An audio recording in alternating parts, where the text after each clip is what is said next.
श्री शिवाय नमस्तुभ्यं। दोस्तों, जैसा कि आप सब जानते हो, कल है बुधवार का दिन और बुधवार के दिन पड़ रही है आंवला की एकादशी। बस दोस्तों, आपको 5 हरे मूंग के दाने से अचूक उपाय करना है। यदि आप इस उपाय करते हो तो जो भी आपकी विशेष मनोकामना होगी ना, चाहे वो धन को लेकर हो, व्यापार को लेकर हो, नौकरी को लेकर हो, या फिर आपके जीवन की कोई विशेष मनोकामना है, तो इस उपाय करने से आपकी मनोकामना अवश्य ही पूर्ण हो जाएगी। साथ ही साथ आपकी जीवन में कोई समस्या चल रही है बड़ी से बड़ी, वो समस्या भी आपकी समाप्त हो जाएगी। पूज्य गुरु जी कथा को सुनकर उपाय को अच्छे समझाने का प्रयास करेंगे। तो आइए दोस्तों, जानते हैं उपाय कैसे करने हैं। दोस्तों, पहला जो उपाय है वो है विशेष मनोकामना पूर्ति के लिए। यदि आपकी कोई विशेष मनोकामना है, चाहे वो धन को लेकर हो, व्यापार को लेकर हो, नौकरी को लेकर हो, या फिर आपके जीवन की कोई अधूरी मनोकामना है, काफ़ी दिनों से पूर्ण नहीं हुई है, तो इस उपाय को अवश्य कीजिए। इस उपाय को करने के लिए आपको लेने हैं 5 हरे मूंग के दाने। जो आप 5 हरे मूंग के दाने लोगे ना, वो खंडित नहीं होने चाहिए, इस बात का ध्यान रखना। साथ ही दोस्तों, आपको लेना है 1 लोटा जल तांबे के पात्र में। अब आपको इस उपाय को सुबह से लेकर शाम तक कभी भी कर सकते हो। अब आप चले जाइए शिव जी के मंदिर में। शिव जी के मंदिर में जाकर सबसे पहले आपको उत्तर की तरफ मुँह करके खड़ा होना है, और आपके पास जो 5 हरे मूंग के दाने हैं ना, उनमें से 4 हरे मूंग के दाने आपको 4 स्थानों पर समर्पित करने हैं। सबसे पहला जो हरा मूंग का दाना है वो आपको समर्पित करना है गणेश जी के स्थान पर। अब दोस्तों, आप सबको पता होगा कि शिव जी का जो पूरा परिवार है वो जलाधारी पर ही विराजमान है। तो गणेश जी का स्थान जो होता है जलाधारी के राइट साइड पर होता है। तो वहाँ पर आपको पहला हरा मूंग का दाना समर्पित कर देना है श्री शिवाय नमस्तुभ्यं कहते हुए। अब जो दूसरा हरा मूंग का दाना है वो आपको समर्पित करना है भगवान कार्तिक के स्थान पर। भगवान कार्तिक का स्थान होता है जलाधारी के लेफ्ट साइड पर। तो वहाँ पर आपको दूसरा हरा मूंग का दाना श्री शिवाय नमस्तुभ्यं कहते हुए समर्पित कर देना है। अब जो तीसरा हरा मूंग का दाना है वो आपको समर्पित करना है माता अशोचुंडी के स्थान पर। माता अशोचुंडी जो है शिव जी की सबसे छोटी और प्रिय पुत्री है। माता अशोचुंडी का स्थान दोस्तों जलाधारी के बीचों बीच में होता है। मोटी सी लाइन बनी होती है नाग देवता की तरह। तो वहाँ पर आपको तीसरा हरा मूंग का दाना समर्पित कर देना है। अब जो चौथा हरा मूंग का दाना है वो आपको माता पार्वती के हस्तकमल पर समर्पित करना है।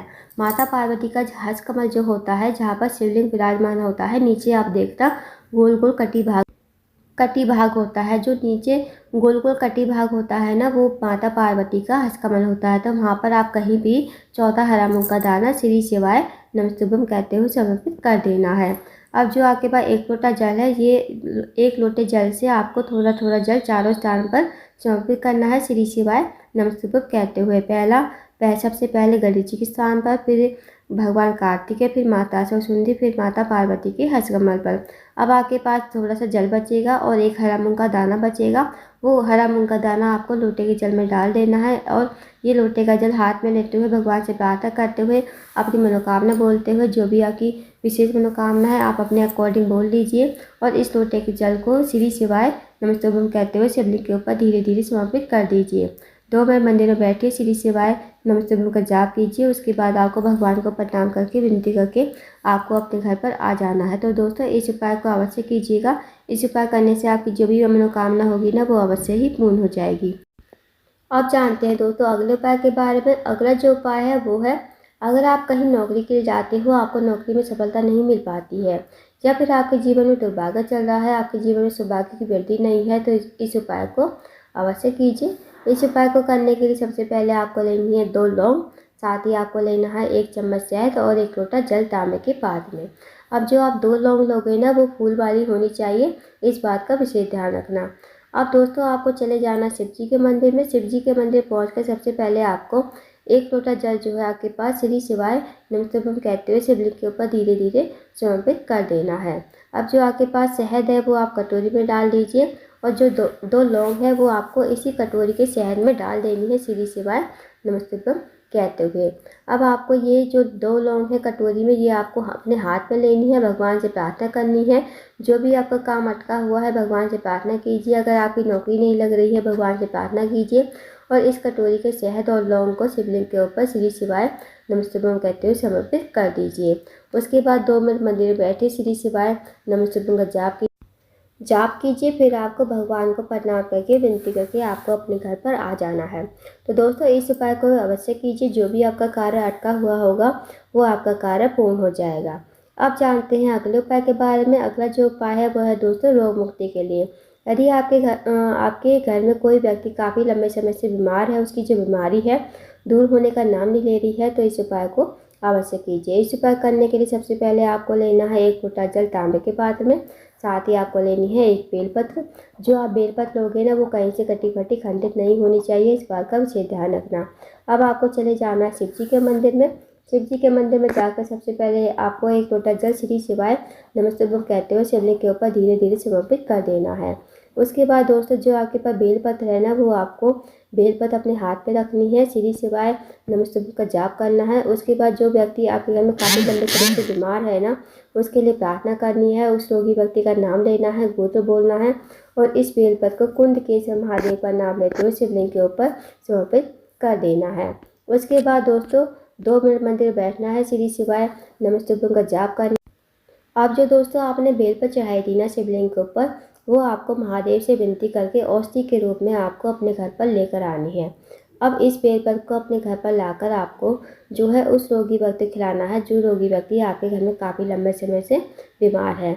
उसको आप कुंद केसर महादेव का नाम लेते हुए चबा चबा कर खाने को कहना है। यकीन मानिए दोस्तों, यदि आप इस उपाय कर लेते हो एकादशी के दिन, तो जो भी आपके घर में रोगी व्यक्ति है वो उसकी जो रोग और बीमारी है वो धीरे धीरे दूर हो जाएगी। तो इस विशेष उपाय को अवश्य कीजिएगा। अब जानते हैं दोस्तों अगले उपाय के बारे में। अगला जो उपाय है दोस्तों वो भी बहुत ही ज़्यादा विशेष है। अगर आप कोई उपाय नहीं कर सकते तो बस आप इस उपाय कर लीजिए। इस उपाय करने से जो भी आपकी विशेष मनोकामना होगी ना, वो अवश्य ही पूर्ण हो जाएगी। यदि दोस्तों आप इस उपाय कर लेते हो तो माता पार्वती भोले बाबा आपके इस उपाय से खुश होकर आपकी मनोकामना अवश्य ही पूरी कर देंगे। तो इस उपाय करने के लिए सबसे पहले आपको 1 लोटा जल तैयार करना है तांबे के पात्र में। अब आपको चले जाना है शिव जी के मंदिर में। शिव जी के मंदिर में जाकर सबसे पहले आपको उत्तर की तरफ मुँह करके खड़ा होना है और आपको 1 लोटा जल श्री शिवाय नमस्तुभ्यम कहते हुए ओम नमः शिवाय का जाप करते हुए शिवलिंग के ऊपर धीरे धीरे समर्पित कर देना है। अब आपको वहीं पर आसन लगाकर बैठ जाना है। अगर आसन नहीं है तो आप ऐसे ही बैठ जाइए। अब दोस्तों आपको एक नाम 3 बार बोलना है, स्वधा स्वधा स्वधा।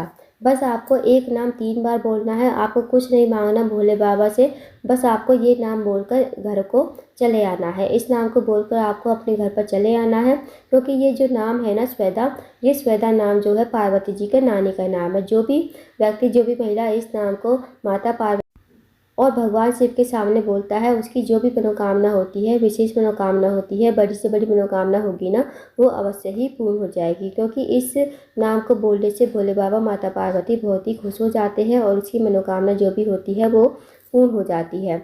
तो इस विशेष उपाय को अवश्य कीजिएगा। बस आपको एक नाम जो है 3 बार बोलकर आना है और आपको कुछ नहीं मांगना है, इस बात का विशेष ध्यान रखना। इसके अलावा दोस्तों आप सबको पता होगा कि एकादशी तिथि के दिन चावल नहीं खाने चाहिए, क्योंकि एकादशी तिथि के दिन चावल खाने से बहुत ही ज़्यादा पाप लगता है। यानी कि 10वीं तिथि की शाम से ही, यानी जैसे 20 मार्च की एकादशी तिथि है तो 19 मार्च यानी मंगलवार की शाम से ही आपको चावल खाना वर्जित माना गया है। आपको शाम से ही चावल खाना छोड़ देना चाहिए। और जब द्वादशी तिथि आए ना, यानी कि द्वादशी तिथि जो है 21 मार्च को पड़ेगी, तो 21 मार्च को आपको चावल खाकर ही व्रत तोड़ना चाहिए। क्योंकि जब हम एकादशी तिथि का व्रत रखते हैं तो हमें चावल खोलकर ही इसका व्रत तोड़ना चाहिए, क्योंकि इससे विशेष फल की प्राप्ति होती है। इसके अलावा दोस्तों हमें एकादशी तिथि के दिन ना ही तुलसी को स्पर्श करना चाहिए, ना ही हमें तुलसी के पत्ते तोड़ने चाहिए। तो इस बात का भी विशेष ध्यान रखें। तो दोस्तों ये थे कुछ विशेष उपाय और कुछ बातें जो आपको ध्यान में रखनी है। इन उपाय को अवश्य कीजिएगा। अगर आपको जानकारी पसंद आई हो, वीडियो को लाइक करना, शेयर करना, चैनल को जरूर सब्सक्राइब करना और कमेंट बॉक्स में श्री शिवाय नमस्तुभ्यम हर हर महादेव जरूर लिखना।